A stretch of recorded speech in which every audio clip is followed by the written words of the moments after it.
यहाँ लेट अगर let a book है लेट लेट ए बुक है book be be be read active voice में पैसिव वॉइस एक्टिव वॉइस है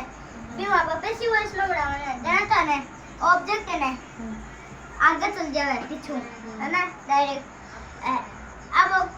है इंपेरेटिव सेंटेंस है पर एक में ना अपन बनानो वो एक्टिव वॉइस वो अब तो है पैसिव वॉइस एक्टिव वॉइस क्या बोलती ओ लेटर जिसी